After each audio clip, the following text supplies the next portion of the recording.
नमस्कार साथियों, स्वागत है आप सभी का चित्राक्ष एकेडमी एजुकेशनल वीडियोस में। आज के इस वीडियो एपिसोड में हम फ्यूचर का कंटिन्यूस टेंस देखने जा रहे हैं।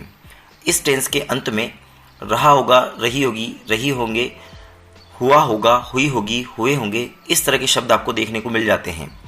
अगर हम हेल्पिंग वर्ब की बात करें तो यहाँ पर आपको विल बी और शैल बी दो हेल्पिंग वर्ब देखने को मिलती है। यहाँ पर फ्यूचर टेंस में हम पिछली तरह ही, फ्यूचर सिंपल टेंस की तरह ही आई और वी के साथ शैल बी का प्रयोग करेंगे और बाकी सभी सब्जेक्ट के साथ हम विल बी का प्रयोग करेंगे। यहाँ फ्यूचर टेंस में कोई एक वचन और कोई बहुवचन नहीं होता है, ये हम पहले से ही जानते हैं और इसीलिए हम यहाँ पर एक वचन और बहुवचन के अनुसार हेल्पिंग वर्ब का प्रयोग नहीं करेंगे। यहाँ इस टेंस में आपको हेल्पिंग वर्ब का प्रयोग आई और वी सब्जेक्ट के साथ शैल तथा बाकी शेष सभी सब्जेक्ट के साथ विल का प्रयोग आपको करना होता है। सामने एक चित्र दिया गया है, शी विल बी ड्रीमिंग, वह एक सपना देख रही है। तो यहाँ जो आपका वाक्य है इसमें शी सब्जेक्ट के साथ में विल बी ड्रीमिंग यूज़ किया गया है। यहाँ यदि शी के स्थान पर आई या वी सब्जेक्ट होता तो हम यहाँ पर विल के स्थान पर शैल हेल्पिंग वर्ब का प्रयोग कर लेते। अब हम कुछ वाक्य देख लेते हैं। यहाँ सबसे पहले हम सिंपल वाक्य की बात कर रहे हैं। सिंपल वाक्य में सबसे पहले सब्जेक्ट, उसके बाद में आपकी हेल्पिंग वर्ब विल बी या शैल बी का प्रयोग आप करेंगे। ये आप सब्जेक्ट के अनुसार करेंगे। आई वी के साथ शैल बी का प्रयोग करें और बाकी से सभी के साथ आप विल बी का प्रयोग करें। साथ में वर्ब के फर्स्ट फॉर्म के साथ आईएनजी का प्रयोग इस टेंस में किया जाता है। कुछ वाक्य देख लेते हैं, जैसे वह दिसंबर में छुट्टियों का आनंद ले रहा होगा। He will be enjoying holidays in दिसंबर।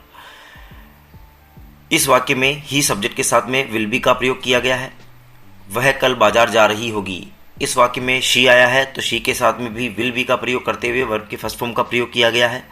अगला वाक्य आता है, बच्चे कक्षा में पाठ सीख रहे होंगे। इस वाक्य में चिल्ड्रन सब्जेक्ट आया है और चिल्ड्रन सब्जेक्ट के साथ में हम विल बी का प्रयोग करेंगे। यदि इनमें से किसी भी सब्जेक्ट के स्थान पर आई या वी होता तो हम विल बी के स्थान पर शैल बी का प्रयोग करते। इस प्रकार से फ्यूचर कंटिन्यूस टेंस के सिंपल वाक्य खत्म होते हैं। अब हम बढ़ते हैं नेगेटिव वाक्यों की ओर, जहां हम इस नियम का प्रयोग करेंगे। यहां आपको सब्जेक्ट के बाद में विल हेल्पिंग वर्ब का एक हिस्सा लगाना है, अगला हिस्सा आपको नोट के बाद लगाना है।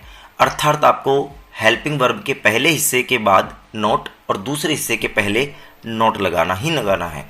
नोट हमेशा 3 नंबर पे लगाया जाता है, हम पहले भी जानते हैं। तो आपकी हेल्पिंग वर्ब बन जाती है will not be, shall not be. इस प्रकार से आपके पास में जब वाक्य नेगेटिव बनाया जाएगा तो आपकी हेल्पिंग वर्ब आई और वी के साथ शैल नॉट बी हो जाएगी और बाकी सभी सब्जेक्ट के साथ में विल नॉट बी हो जाएगी। बाकी वर्ब के फर्स्ट फॉर्म का प्रयोग पहले की तरह ही करते रहना है। कुछ वाक्य हम यहाँ पर देख लेते हैं। वे इस खेल में हिस्सा नहीं ले रहे होंगे। They will not be taking part in this game. इस वाक्य में हम देखेंगे कि हमने दे सब्जेक्ट का प्रयोग किया है, जिसके लिए हमने will not be helping verb का प्रयोग किया है। नोट 3 नंबर पे हमने प्लेस कर दिया है। अगले वाक्य में हम देखते हैं तो वह रात में टीवी नहीं देख रहा होगा। इस प्रकार से हमने यहाँ पर ही सब्जेक्ट के साथ में विल नॉट बी का यूज़ करते हुए वाक्य बनाया है। सुमित कमरे में शतरंज नहीं खेल रहा होगा। इस टेंस में इस वाक्य देखते हैं तो यहाँ पर सुमित के साथ में हमने will not be playing verb के फर्स्ट फॉर्म का प्रयोग करते हुए बनाया है। इनमें से किसी भी जगह सब्जेक्ट आप चेंज करके आई और वी करते हैं तो यहाँ पर शैल नॉट बी हो सकता है।